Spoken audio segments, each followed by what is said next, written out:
Hormuz పేరు ప్రపంచ దేశాలకు హర్రర్ గా మారింది. హర్ముజ్ పేరుతో ఉన్న జలసంధి మూతపడుతుందన్న మ్యాటర్ వింటేనే వణికిపోతున్నాయి. వరల్డ్ లైఫ్ లైన్ గా ఉన్న చిన్న జలసంధి ఇప్పుడు ప్రపంచ వ్యాప్తంగా హాట్ టాపిక్ గా మారింది. ఎందుకంటే ప్రపంచానికి కావలసిన చమురు అవసరాల్లో ఈ జక్క జలసంధి నుంచే 20% ట్రాన్స్పోర్ట్ జరుగుతుంది. అలాంటిది ఇరాన్ ఇజ్రాయెల్ దాడులు మొదలయ్యాక జలసంధి పేరు మారుమోగుతోంది. ప్రపంచ దేశాలకే కాదు భారత్ కు కూడా ఈ మ్యాటర్ గుదిబండగా మారింది.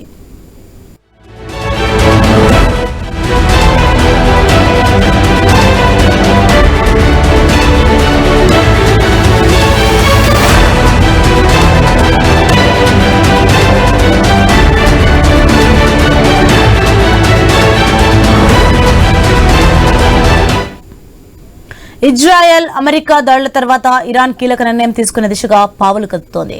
వరల్డ్ ట్రేడ్ ను ప్రభావితం చేసే ఈ కెనాల్ ను ఇరాన్ మూసివేయాలని భావిస్తోంది. ఇదే కాని జరిగి జలసంధిని మూసివేస్తున్నామని ఇరాన్ ప్రకటిస్తే ఆయిల్ సరఫరాకు తీవ్ర అంతరాయం ఏర్పడడం మాత్రం ఖాయం. దీని ద్వారా రోజుకు 2 కోట్ల బారెల చమురు సౌదీ, ఇరాన్, యుఏఈ, కువైట్, ఇరాక్ల నుంచి ఎగుమతవుతోంది.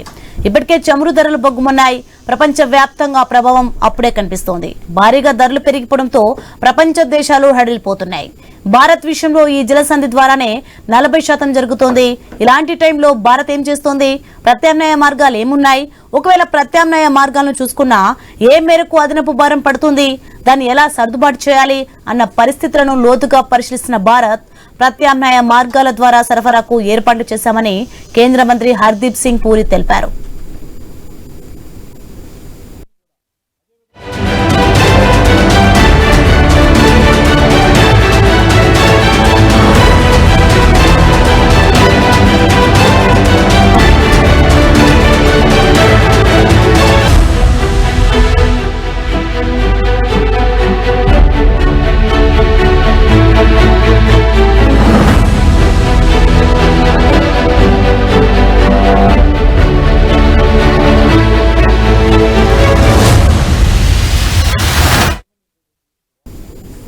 ఇక ఇప్పటికే చమురు ధరల మంట మొదలైంది. ఈ ప్రభావం కాస్త ఆసియా మార్కెట్ గట్లపై తీవ్రంగానే పడింది. తాజా ట్రేడింగ్ లో చమురు ధరలు 2% పైగా పెరిగిపోయాయి. యుఎస్ క్రూడ్ బ్యారెల్ ధర 2.8% ఎగుబాకి $76 చేరింది. ఇలాంటి పరిస్థితుల్లో భారత్ కు ఇబ్బందికరమేనని విశ్లేషకులు అంచనా వేస్తున్నారు. Iraq, Jordan, Lebanon, Syria, Yemen సహా పశ్చిమాసియా దేశాలతో భారత్ నిర్వహిస్తున్న వాణిజ్యంపై ప్రతికూల ప్రభావం పడే ఛాన్స్ ఉందంటున్నారు. ఇప్పటికే ఆ ప్రభావం మొదలైంది. ఇజ్రాయెల్, ఇరాన్ దేశాలకు ఎగుమతయ్యే వస్తువులు నిలిచిపోయాయి. ఈ యుద్ధం ఇంకా తీవ్రతరమైతే పశ్చిమాసియా దేశాలతో భారత్ ట్రేడింగ్ పై మరింత తీవ్ర ప్రభావం పడుతుంది. అయితే హర్ముజ్ జలసంధి మూసివేతపై ఫైనల్ డిసిజన్ తీసుకునేది మాత్రం నేషనల్ సెక్యూరిటీ కౌన్సిల్ దేనని ఇరాన్ చట్టసభ సభ్యుడు వెల్లడించారు. ఇక ఇలాంటి పరిస్థితుల్లో నేషనల్ సెక్యూరిటీ కౌన్సిల్ ఎలాంటి నిర్ణయం తీసుకుంటుంది? ఎన్ని రోజులు మూసివేస్తుంది? జలసంధి మూసివేయడం వల్ల ఇరాన్ కు నష్టం రాదా అన్నది కూడా చర్చనీయాంశంగా మారింది.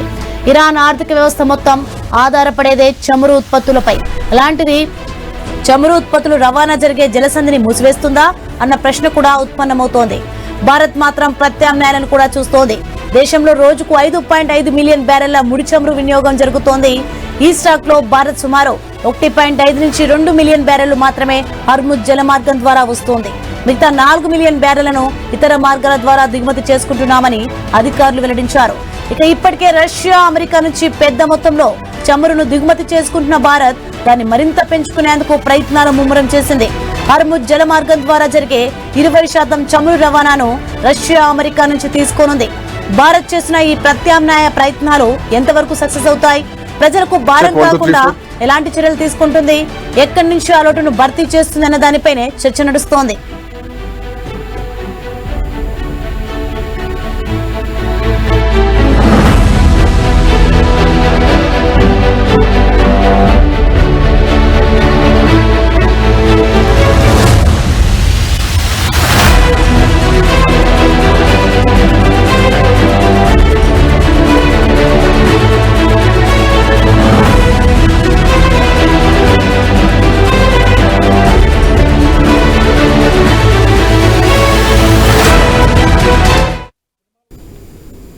హర్ముజ్ పేరు ప్రపంచ దేశాలకు హర్రర్ గా మారింది. హర్ముజ్ పేరుతో ఉన్న జలసంధి మూతపడుతుందన్న మ్యాటర్ వింటేనే వణికిపోతున్నాయి.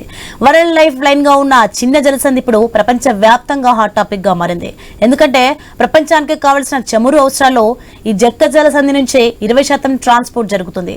అలాంటిది ఇరాన్ ఇజ్రాయెల్ దాడులు మొదలయ్యాక జలసంధి పేరు మారుమోగుతోంది. ప్రపంచ దేశాలకే కాదు భారత్ కు కూడా ఈ మ్యాటర్ గుదిబండగా మారింది. రైట్, ఇదే అంశానికి సంబంధించి మరింత సమాచారం మా ఇన్పుట్ ఎడిటర్ శ్రీకాంత్ లైవ్ లో అందిస్తారు. Srikanth. Sonia, good afternoon. Hormuz జలసంధి ఇది ప్రపంచ వ్యాప్తంగా కూడా ఇప్పుడు చర్చనీయాంశంగా మారింది. ఇరాన్ గల్ఫ్ దేశాల మధ్యలో ఉన్నటువంటి ఒక చిన్న సంధి, ఒక సముద్ర సంధి, ఒక ఇరుకైనటువంటి సంధి. దీని ద్వారా ఆల్మోస్ట్ ప్రపంచ దేశాలకు చమురు సరఫరా అవుతూ ఉంటుంది. ఎల్పిజి కానీ, డీజిల్, పెట్రోల్ లాంటి చమురు సంస్థలు, ఎల్ఎన్జి లాంటి ఇంధనాలు కానీ, ఇవన్నీ కూడా ఈ చమురు అక్కడి నుంచి ట్రాన్స్పోర్ట్ అవుతూ ఉంటాయి. సో చాలా కీలకమైనటువంటి రవాణా, సముద్ర రవాణా మార్గాల్లో ఇది కూడా ఒకటనే చెప్పాలి. అయితే ఇరాన్ పైన ఇజ్రాయిల్, అమెరికా సంయుక్త వైమానిక దాడుల తర్వాత ఇప్పుడు పరిస్థితులు మొత్తం మారిపోతున్నాయి. చమురు ధరలు పెరిగేటువంటి అవకాశాలు లేదు. ఇది భారత్ పైన కూడా ఎంతవరకు ప్రభావం చూపిస్తుంది? అఫ్ కోర్స్, అంటే భారత్ పైన ఏమాత్రం ప్రభావం చూపదు అంటూ కేంద్ర ప్రభుత్వం చెప్పినా గానీ, మిగతా దేశాల నుంచి, రష్యా లాంటి దేశాల నుంచి చమురు దిగుమతి చేసుకుంటాం అని చెప్పినా గానీ, బట్ ఇది ఖచ్చితంగా రేట్ల పైన, ధరల పైన ఎఫెక్ట్ పడుతుందని చెప్పడంలో ఎట్లాంటి సందేహం అయితే లేదు. సో మరోవైపు అటు ఇజ్రాయెల్ మీద, అమెరికా మీద ఇరాన్ కూడా చాలా కీలకమైనటువంటి నిర్ణయాలు తీసుకునేటువంటి అవకాశం ఉంది. ఒకవేళ అదే జరిగి దాడులు మొదలైతే గనక ఈ హర్మోజ్ జలసంధి మూసివేస్తే ఖచ్చితంగా ప్రపంచ దేశాల మీద ఎఫెక్ట్ పడతా ఉంటుంది ఇజ్రాయెల్, అమెరికా దాడుల నేపథ్యంలో. సో ఇప్పటికే భారతదేశంలో పెట్రోల్, డీజిల్ ధరలు చాలా విపరీతంగా పెరుగుతున్నాయి, మనం చూస్తూనే ఉన్నాం. సో ఈ ప్రభావం మొత్తం కూడా ఆసియా మార్కెట్ల మీద ఎక్కువగా ఉంటూ ఉంటుంది. సో మధ్యప్రాచ్యం మొత్తం కూడా దీనివల్ల ఎఫెక్ట్ అయ్యేటువంటి ప్రమాదం మాత్రం స్పష్టంగా కనిపిస్తోంది. మరోవైపు అంటే ఇక్కడ ఇంకా చాలా అంశాలు కూడా దీంట్లో పరిగణలోకి తీసుకోవాలి. దీనికి రూట్ ఏంటి, దీనికి సబ్స్టిట్యూట్ ఏంటి, ఇవన్నీ కూడా మనం డిస్కస్ చేయాల్సినటువంటి అవసరం ఉంది. ఇరాన్, అమెరికా, ఇజ్రాయెల్ యుద్ధం ఇంకా తీవ్రతరం అయితే ఖచ్చితంగా దీనికి భారీ మూల్యం ప్రపంచం చెల్లించుకోవాల్సినటువంటి అవసరం ఉంటా ఉంటుంది. ధరల్లో హెచ్చు తగ్గులు అంటే మనకు కొరత లేకపోయినా కానీ ధరల్లో ఖచ్చితంగా పెరుగుదల మాత్రం ఉంటుందన్నది ఇప్పుడు మనకు వినిపిస్తున్నటువంటి మాట. హర్మూజ్ జల సంధి, ఆ మార్గం, రవాణా మార్గం ఏదైతే మూసివేయబడుతుందో, ఒకవేళ మూసేసినటువంటి క్రమంలో. రైట్, ఇదే అంశం పైన మనం మాట్లాడదాం. మనతో పాటు నర్ర విజయ్ గారు, అట్లాగే వివి రావు గారు కూడా జాయిన్ అవుతున్నారు. ముందుగా నర్ర విజయ్ గారు, నమస్తే అండి, good afternoon. Vijay garu, good afternoon. నమస్కారం. సో విజయ్ గారు, అంటే ఈ ఇరాన్, అమెరికా, ఇజ్రాయెల్ యుద్ధం నేపథ్యంలో చాలా రోజుల నుంచి చర్చ నడుస్తోంది. భారత్ పైన కూడా తీవ్ర ప్రభావం చూపించేటువంటి అవకాశాలని అని, అంటే మనకు ఇంధన పరంగా ప్రభావం పెద్దగా ఎఫెక్ట్ ఉండదు అని కేంద్రం చెప్తున్నా గానీ, ధరల విషయంలో మాత్రం సామాన్యుడి పైన ఇది భారం పడేటువంటి ఛాన్సెస్ మాత్రం ఎక్కువ కనిపిస్తున్నాయి. సో ఎట్లా చూస్తున్నారు, మీరేమంటారు? ఎట్లాంటి పరిస్థితులు మనం ఎదుర్కోబోతున్నాం అనుకోవచ్చు? ఇంధనానికి సంబంధించినటువంటి ధరల ఎఫెక్ట్ ఒకటి ఉంటది, ప్లస్ మనం ఎక్స్పోర్ట్ చేసే అటువంటి విషయాలు కూడా ఉంటాయి కొన్ని చోట్ల. ఇటువంటి మనం ఎక్స్పోర్ట్ చేస్తుంటే మన దేశానికి జరిగే నష్టము, దాని ద్వారా ఇక్కడ మూతపడే కంపెనీలకు సంబంధించినటువంటి అంశము, ఈ మూతపడతాయా తట్టుకోగలగాల్సినటువంటి అవసరము. ఇప్పుడు ఆ జలసంధి మూతపడిందంటే ఆ కంట్రీస్ కు, ఆ చుట్టుపక్కల ఉన్నటువంటి దేశాలన్నిటికీ, మెయిన్ అక్కడి నుంచి మనం ఆయిల్ దిగుమతి చేసుకుంటున్నది తక్కువే కావచ్చు, ప్లస్ ఆ కంట్రీ నుంచి తక్కువ కావచ్చు, కానీ మిగతా సౌదీ అరేబియా నుంచి, ఇతర దేశాల నుంచి మనకు వస్తున్నటువంటిది ఉంది. ఆ ఎఫెక్ట్ మనం ఎక్స్పోర్ట్ చేసేటువంటి ఎఫెక్ట్, చాలా ఎఫెక్ట్ అయితే కనిపిస్తుంది మనకు. ఒక ముడి చమురుతో ఎఫెక్ట్ మిగతా వాటి మీద పడుతుంది. మిగతా ఎక్స్పోర్ట్స్ కు సంబంధించినటువంటి అంశాలు కూడా, ఒక్క ముడి చమురే కూడా ఇతర వస్తువులు మనం ఎక్స్పోర్ట్ చేస్తాము, అక్కడి నుంచి దిగుమతి చేసుకునే అవకాశాలు కూడా ఉంటాయి. ఈ అన్నిటి మీద భారత ఆర్థిక వ్యవస్థ మీద పడుతుంది, ప్రజల మీద పడుతుంది. ధరలు పెరిగినట్లయితే ఇంధనానికి సంబంధించినటువంటిది మనం ఎఫెక్ట్, ఎందుకంటే మనం ఎక్కువ ప్రపంచంలో దాదాపు 3వ దేశం అనుకుంటా ఇంపోర్ట్ చేసుకునేటువంటి చమురు ఇంపోర్ట్ చేసుకునేటువంటి పెద్ద దేశము మన ఇండియానే. ఒక ప్రపంచంలో మూడో ప్లేస్ లో ఉన్నటువంటిది ఇంపోర్ట్ చేసుకుంటున్నటువంటి. ఇవన్నిటి మీద మనకు ఎఫెక్ట్ పడుతుంది. మొత్తం మీద యుద్ధం, అసలు ఈ యుద్ధం నెక్స్ట్ 3వ ప్రపంచ యుద్ధం వైపు వెళ్తుందా అని కూడా ఒక అంచనాకు వస్తున్నటువంటిది. ఇప్పటివరకైతే అమెరికా కేవలం శక్తి కేంద్రాల మీదనే దాడి చేసింది. కానీ ఇప్పుడు ఇరాన్ ఏ రకమైనటువంటి అటాక్ చేస్తుంది అనేది చూడాల్సినటువంటి అవసరం ఉంది. ఇరాన్ అమెరికా వైమానిక స్థావరాల మీద కానీ అదేవిధంగా అమెరికా పౌరుల మీద కానీ దాడి చేసినట్లయితే పరిస్థితి వేరే రకంగా ఉంటుంది. ఇప్పటికే అమెరికా చేసినటువంటి దాడిని అనేక దేశాలు ఖండించినాయి.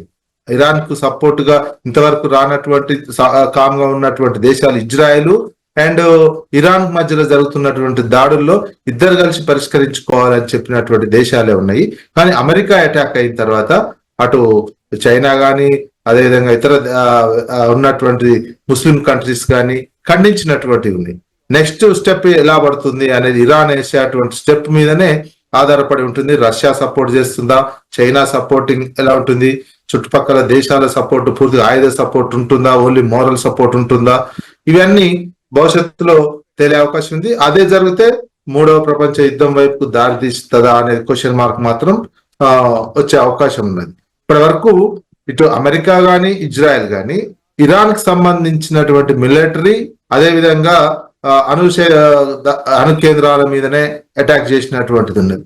ఇరాన్ వల్ల కొంచెం పబ్లిక్ మీద కూడా దాడి చేస్తున్నటువంటిది కనిపిస్తుంది. వాళ్ళ స్థావరాల మీద కాకుండా పబ్లిక్ బిల్డింగ్ల మీద కూడా అటాక్ చేయటం అనేది ఒక పరిణామం. నెక్స్ట్ వీళ్ళు కూడా పబ్లిక్ మీద మొదలు పెట్టారనుకోండి, ఇక ఇప్పుడు నెక్స్ట్ లెవెల్లోకి యుద్ధం పోయే అవకాశం కనిపిస్తుంది. ఈ వ్యాపారం మొత్తం అప్పుడు పోతే అనేక రకాల వ్యాపారానికి సంబంధించినటువంటి ఇప్పుడు next first stock exchange shares పడిపోవడం మొదలవుతుంది ఈ రోజు రేపుకి సంబంధించినటువంటి. అప్పుడు అది పెద్ద జలసంధి కాబట్టి ఆ సంబంధించిన వ్యాపారం ప్రపంచ వ్యాపారం ఖచ్చితంగా మిడిల్ ఈస్ట్ గానీ యూరోప్ వెళ్ళేటువంటి విమానాల రేట్లలో కూడా మార్పులు వస్తాయి. ఆ షెడ్యూల్స్ కూడా రీషెడ్యూల్ అవుతాయి. సో అట్లా కూడా మళ్ళీ టికెట్ రేట్లు పెరుగుతాయి. మళ్ళీ ఈ ఎఫెక్ట్ సామాన్య ప్రజలపైనే మీరు చెప్పినట్టు ఎటు చూసి సామాన్యుడి పైన ఎంఎస్ఎంఈ రంగాలకు కూడా చాలా ఎఫెక్ట్ ఉంటుంది. అదే యుద్ధం అంటే ఏ ఒక్కరి గతంలో యుద్ధం వెనకట కాలంలో యుద్ధం అంటే ఆ రెండు దేశాలు ఏదైనా ఇబ్బంది పడేయమని, కానీ ఇప్పుడు ప్రపంచం అంతా లింక్ అయి ఉన్నటువంటిది, ప్రపంచ పౌరులకు ప్రతి అంశము లింక్ అయి ఉన్నటువంటిది ఉన్నది.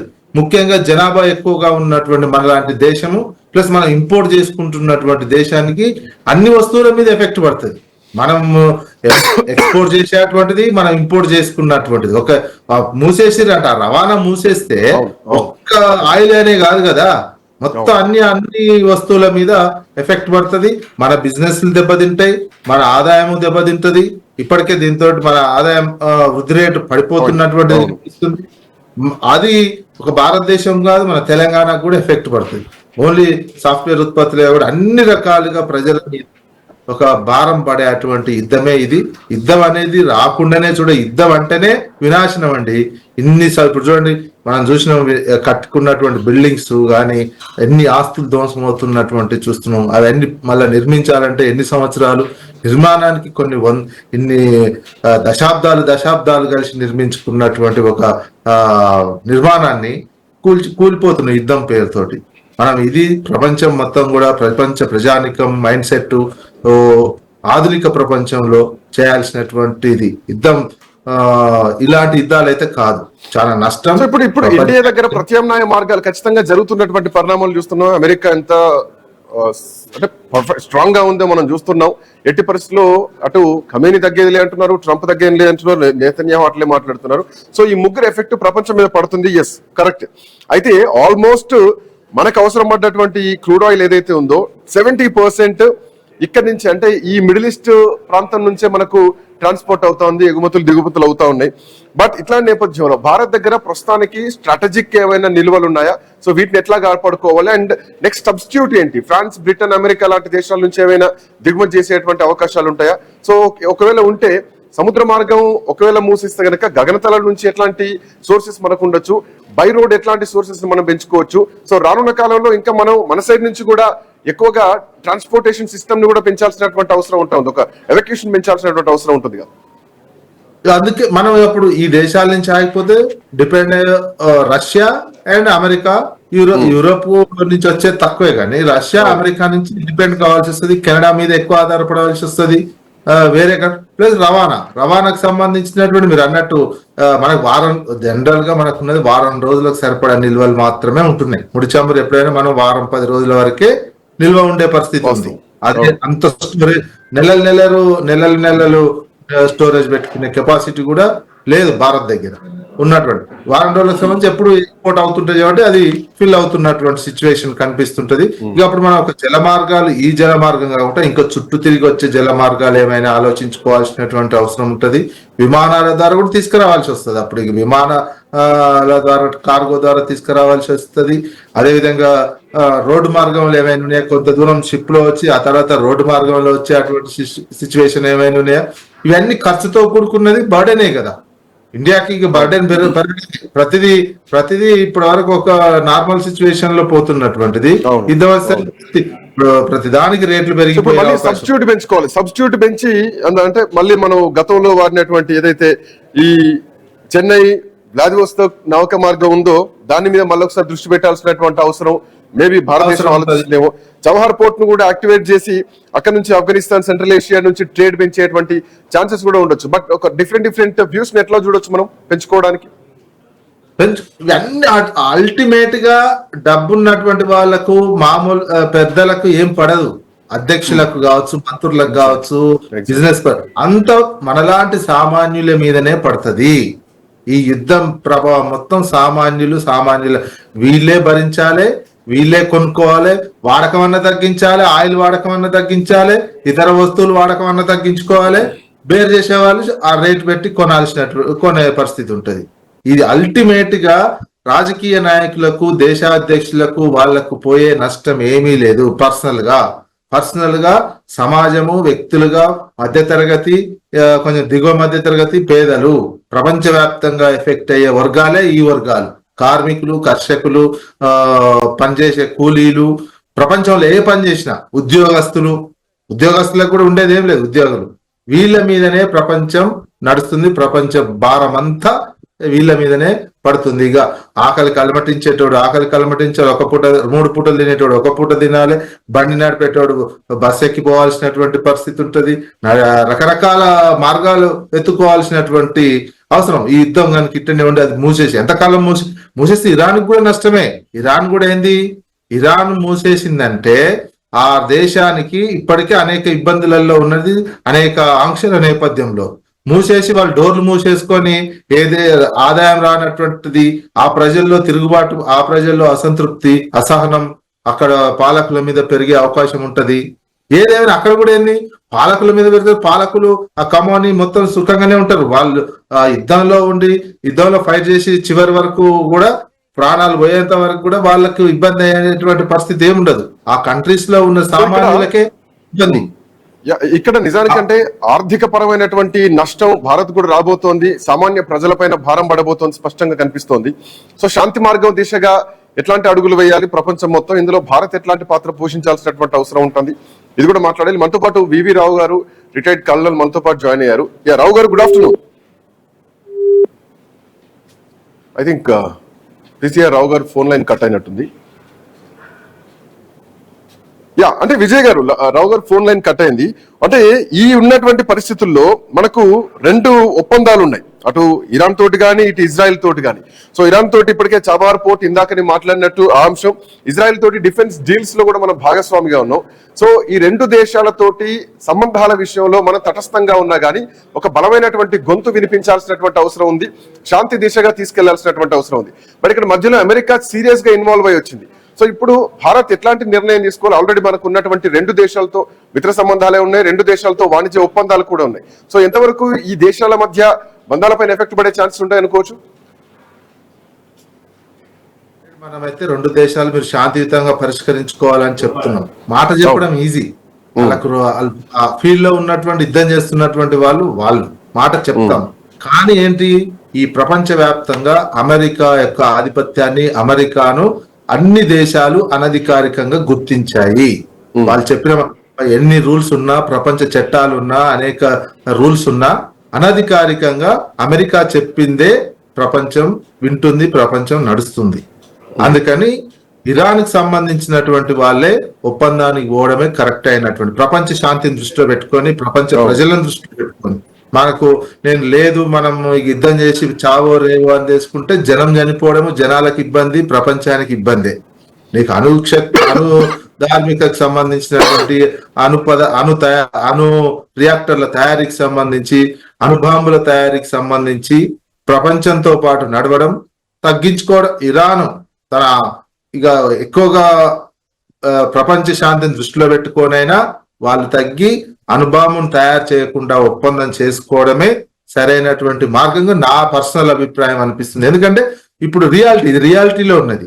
మేము లేదు అమెరికాని ఎదిరిస్తాము, అమెరికాతో కొట్లాడతాము, ఇంకేదైనా మా దేశం ఏమైనా పర్వాలేదు, ప్రపంచం ఏమైనా పర్వాలేదు, మా ప్రజలు ఏమైనా పర్వాలేదు అనుకుంటే ఇక అది యుద్ధానికి, మూడో ప్రపంచ యుద్ధానికో ఇంకో యుద్ధానికో స్టెప్ వేసుకోవాలి. అది అవసరమా అనేది ఇరాన్ కి సంబంధించినటువంటి ప్రజలే, ఇరాన్ కి సంబంధించినటువంటి పాలకులే డిసిషన్ తీసుకోవాలి. ఆ పాలకులకు పోయేది కూడా ఏముండదు, ప్రజలే. ఒక్క నిమిషం విజయ్ గారు, 1 సెకండ్. రావు గారు కూడా జాయిన్ అయ్యారు మనతో పాటు, సమయం తక్కువ ఉంది. రావు garu, good afternoon. Good afternoon, చెప్పండి. రావు గారు, అంటే ఈ ఒకవేళ యుద్ధం ముదిరితే ఖచ్చితంగా ఒక సంక్షోభం ఏర్పడుతుంది, ప్రపంచ దేశాలు వాణిజ్యపరంగా ఇబ్బంది పడతాయి. సో దాంట్లో భాగంగా హర్మూజ్ నావిక ఆ జలసంధి ఏదైతే ఉందో, సో ఆ జలసంధి పైన ఎఫెక్ట్ పడితే దాన్ని మూసిస్తే ఖచ్చితంగా భారత్ పైన ప్రభావం ఉంటుంది. సో అక్కడ నుంచి ప్రపంచ దేశాలకు 20% ఫ్యూయల్, క్రూడ్ ఆయిల్ సప్లై అవుతా ఉంటుంది. అండ్ మోర్ ఓవర్ ఏంటంటే ఇప్పటివరకు ఈ చర్చ నడిచింది. ఇంకోటి ఏంటంటే గల్ఫ్ దేశాల్లో ఒకవేళ దాదాపు నాకు తెలిసి 90 లక్షల నుంచి కోటి మంది వరకు గల్ఫ్ దేశాల్లో భారతీయులు పనిచేస్తూ ఉంటారు. ఒకవేళ యుద్ధం ముదిరితే వాళ్ళ భద్రత పైన కూడా ఎఫెక్ట్ పడేటువంటి అవకాశాలు ఎక్కువగా ఉంటాయి. సో వాళ్ళ విషయంలో ఇప్పుడు ఎట్లాంటి నిర్ణయం తీసుకుంటారు అనుకోవాలి. అండ్ మరో యుద్ధం ముదిరితే ఇంకెట్లాంటి తీవ్రమైన పరిణామాలు మనం చూడొచ్చు రావు గారు? ఇవన్నీ మనం ప్రస్తుతానికి ఇంత సీరియస్ గా ఆలోచించాల్సిన అవసరం లేదు. హార్మూజ్ స్ట్రైట్ లో మనది కేవలం 24% ట్రేడ్ ఉంది. ఎక్కువగా south east Asian nations China effect అవుతాయని. చైనా విపరీతంగా ఎఫెక్ట్ అవుతుంది, ఎందుకంటే టోటల్ డిపెండెన్సీ ఏరియాలో ఉంది. దీనివల్ల మనం వేరే ప్రత్యామ్నాయాలు చూడొచ్చు. అదేంటి, సౌదీ అరేబియా నుంచి ఒక పైప్ లైన్ గల్ఫ్ ఆఫ్ ఓమన్ వరకు వస్తుంది, ఆ పైప్ లైన్ వాడచ్చు. తర్వాత అలాగే ఇరాన్ లో కూడా బందర్ అబ్బాస్ కాకుండా వేరే పోర్ట్లు కూడా ఉన్నాయని, వాటిని మనం వాడుకోవచ్చు. కొంత టైం పడుతుంది స్విచ్ ఓవర్ కి. ఇంకా మన ఇండియాలో ప్రైస్ అంటారా, ఆల్రెడీ హైయెస్ట్ లెవెల్లో ఫ్రీజ్ అయ్యి ఉంది. సో ఇండియాలో పెట్రోలియం ప్రొడక్ట్స్ ప్రైస్ రైజ్ చేయాల్సిన అవసరం లేదు. కాకపోతే ఏంటంటే గవర్నమెంట్ కి వచ్చే రెవెన్యూ మాత్రం చాలా తగ్గుతుంది, అదొక్కటే గుర్తుపెట్టుకోవాలి. ఇంకా మన ఇండియన్ పాపులేషన్ మిడిల్ ఈస్ట్ లో పనిచేస్తున్న మిడిల్ ఈస్ట్ పాపులేషన్ అంటారా, ప్రస్తుతానికి సివిల్ పాపులేషన్ కి అంత ఎఫెక్ట్ అయ్యే అవకాశం లేదండి. కేవలం టెహరాన్ ఆల్రెడీ ఖాళీ చేశారు, ఆర్మేనియా పంపించాం. ఇంకా అంతకంటే పెద్దగా ఆలోచించాల్సిన అవసరం లేదండి. చెప్పండి. అంటే ఈ హర్మూజ్ ఏదైతే ఉందో ప్రపంచంలో అత్యంత కీలకమైనటువంటి ఒక నౌకాశ్రయ మార్గాల్లో the important thing. So almost దీంట్లో ఇందాక మనం మాట్లాడుకున్నట్టు రోజుకు 200 మిలియన్ బ్యారెళ్లకు పైగా క్రూడ్ ఆయిల్ ఈ నౌకలు కదులుతూ ఉంటాయి, ట్రావెల్ అవుతూ ఉంటాయి. సో దీంట్లో ఇందాక మనం మాట్లాడుకున్నట్టు ఆల్మోస్ట్ 60 to 70% మిడిల్ ఈస్ట్ మొత్తం కూడా ఇక్కడి నుంచి తెచ్చుకుంటున్నాయి. సో ఇప్పుడు ఈ మూడు దేశాల మధ్యలో ఉన్నటువంటి పరిస్థితి తీవ్రతరం అయ్యే అవకాశాలే ఉన్నాయి తప్ప ఎక్కడ సద్దుమణిగేటువంటి పరిస్థితి మాత్రం కనిపించట్లేదు. ఇరాన్ ఇప్పటికే యురేనియం మొత్తం అక్కడి నుంచి షిఫ్ట్ చేసినాం, ఎక్కడ భద్రంగా పెట్టుకోవాలో మాకు తెలుసు, అంత ఈజీగా ఏం తీసుకోవట్లేదు, ఖచ్చితంగా మేము రిటర్న్ అటాక్ ఖచ్చితంగా ఉంటుందంటూ కూడా వార్నింగ్ ఇస్తున్నారు.